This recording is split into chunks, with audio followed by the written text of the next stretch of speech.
কেমন আছেন সবাই? আজ আপনাদের জন্য নিয়ে এলাম মাছ খেকো ভূত। লিখেছেন আকাশ হোসেন রবিন। লেখকের প্রোফাইল ঘুরে আসতে পারেন, লিংক ডিসক্রিপশনে দেওয়া থাকবে।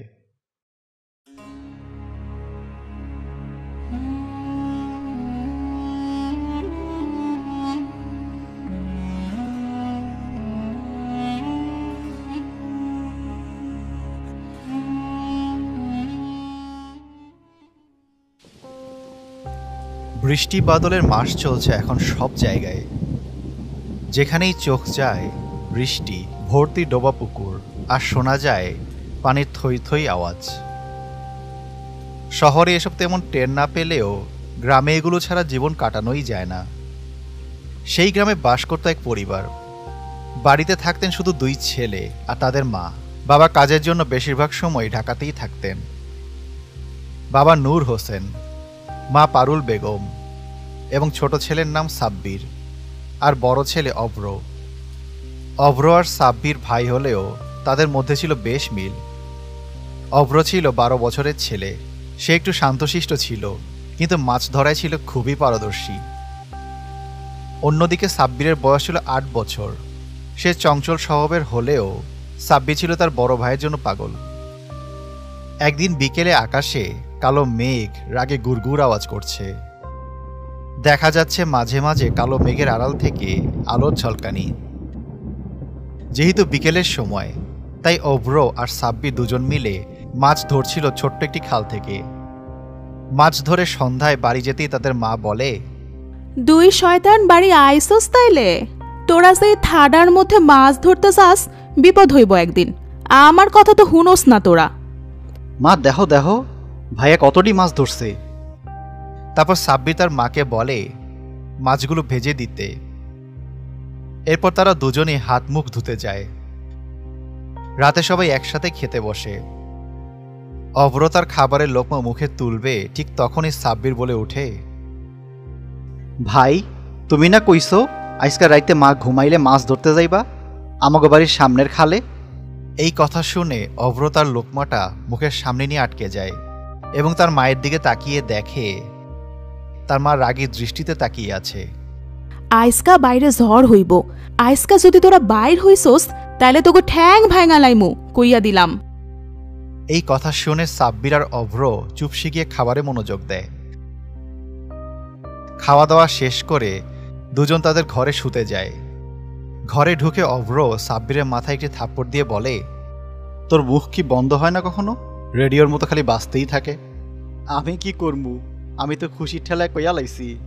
এখন কি তাইলে মাছ ধরতে যামু না আমরা? জামু, খালি আমি জামু, তুই বাইর থাকবি। আমি বাইর থাকমু কেন? আমিও যামু তোমার লগে ভাই। আমারে না নিলে আমি কিন্তু মারে সব কইয়া দিমু।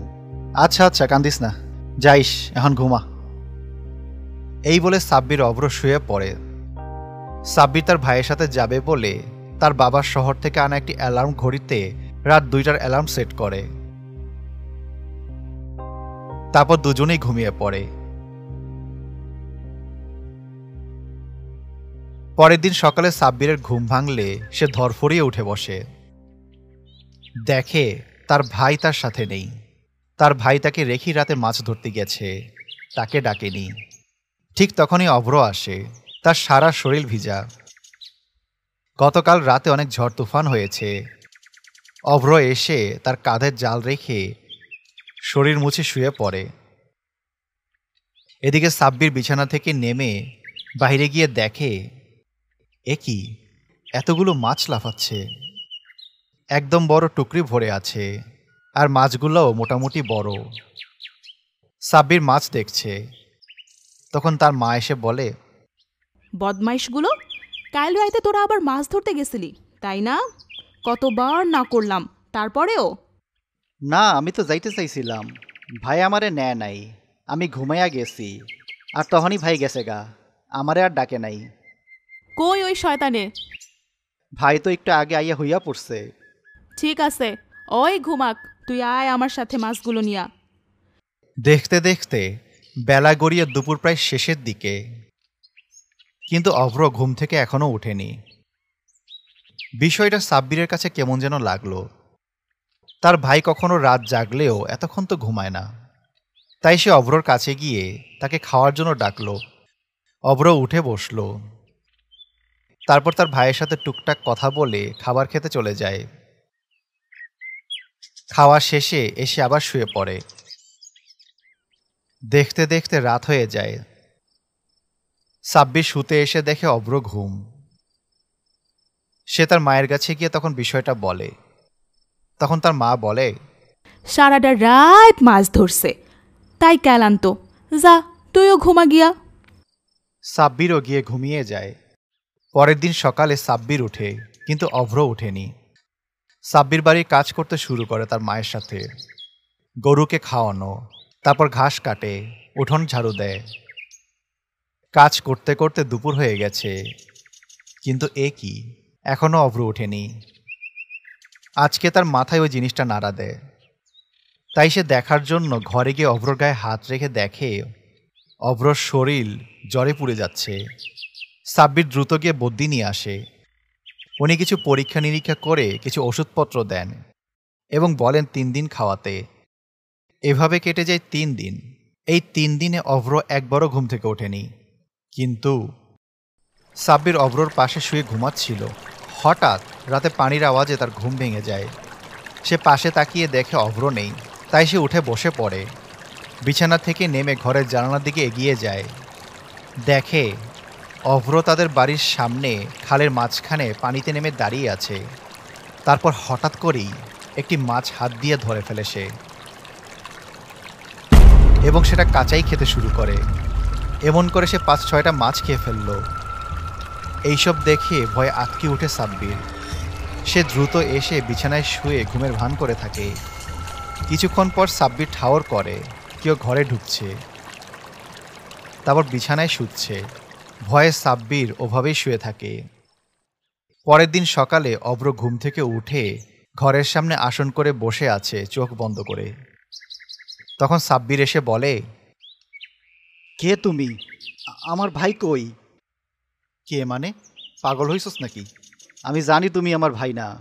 আমি তোমারে কালকা দেখছি, তুমি খালে নাইম্মা কেমনে হাত দিয়া মাছ ধইরা আবার সেইটা কাঁচা খাইয়া লাইছো। সত্যি কও, কে তুমি? আমার ভাই কই? তুই দেখছস তাইলে? তো কি করবি এখন? তুমি আমার ভাইয়ের শরীর ছাইরা দাও। আমি জানি তুমি কোনো ভূত। আমি কিন্তু মারে সব কইয়া দিমু। আইসে কইয়া দিমু, যা এখান থেকে। যদি তুই কাউরে কিছু কইছস, তোর ভাইয়ের ঘাড় মট্টা মনে।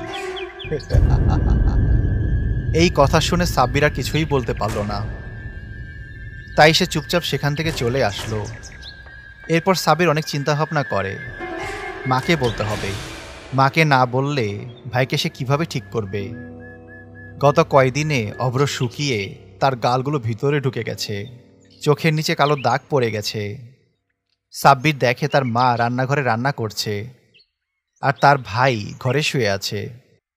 সে দৌড়ে তার মায়ের কাছে যায়। গিয়ে কিছু বলতে যাবে, ঠিক তখনই রান্নাঘরের দরজায় দেখে অভ্র দাঁড়িয়ে আছে। মুচকি হাসছে সে। সাব্বির অভ্রকে দেখে কিছু না বলেই কথা ঘুরিয়ে বলে খাবারের কথা। এইবারও সে কথাটা বলতে পারল না তার মাকে।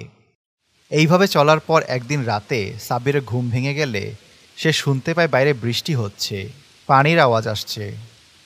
এই সুযোগে সে দৌড়ে তার মাকে ডেকে নিয়ে এনে দেখায় অভ্র খালে নেমে হাত দিয়ে মাছ ধরছে। তারপর সেটা কাঁচা চিবিয়ে খাচ্ছে।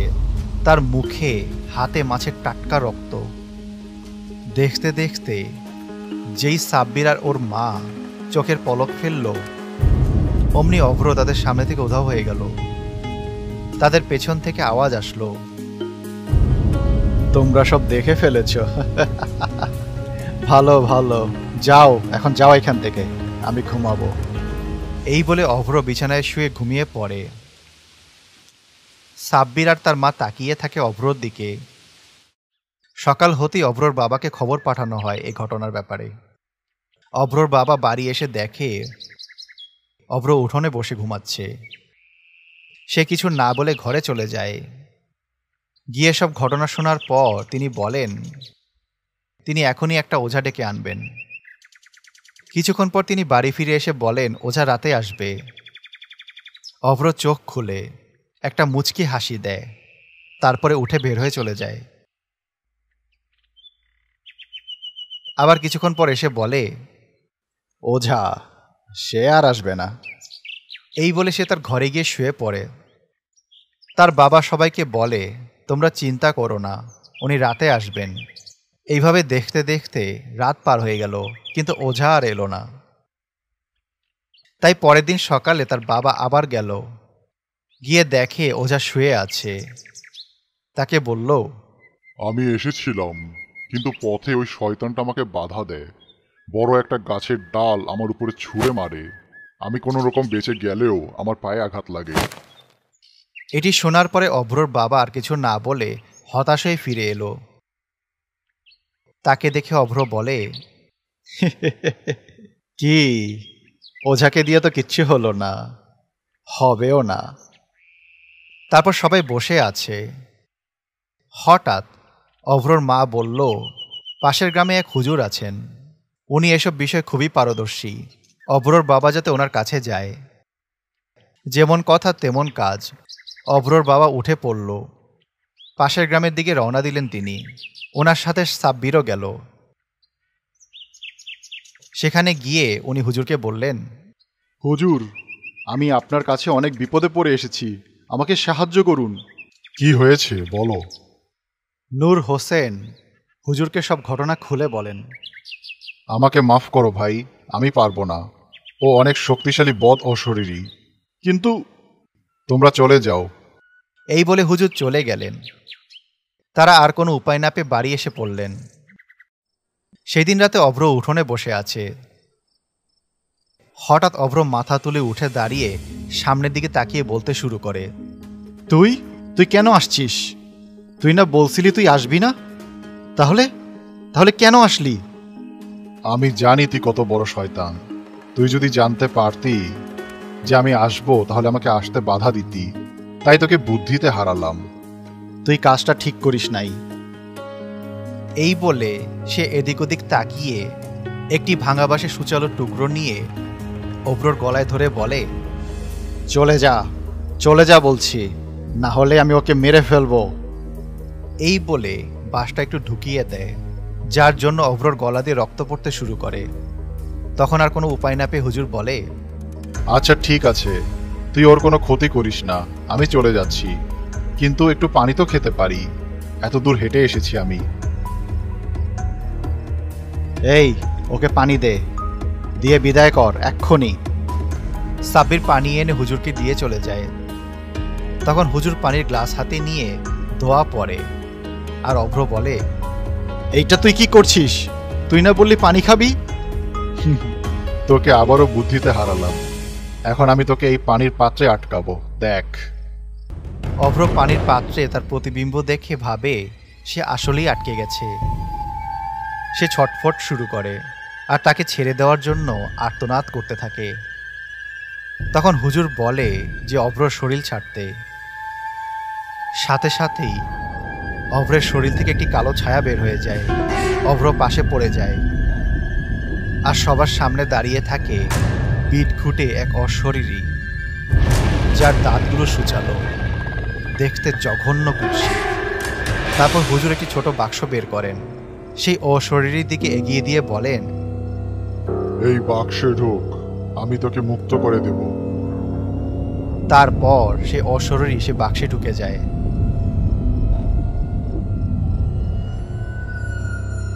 সবকিছু আবার স্বাভাবিক হয়ে যায়। তারপর সবাই অভ্রকে নিয়ে ঘরে শুয়ে দেয়। ধীরে ধীরে তার হুঁশ ফিরে আসে।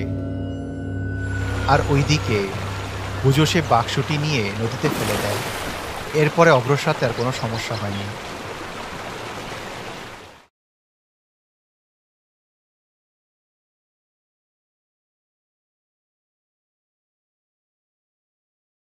Animated stories, best channel you ever seen. Animated stories, you are in a horror dream.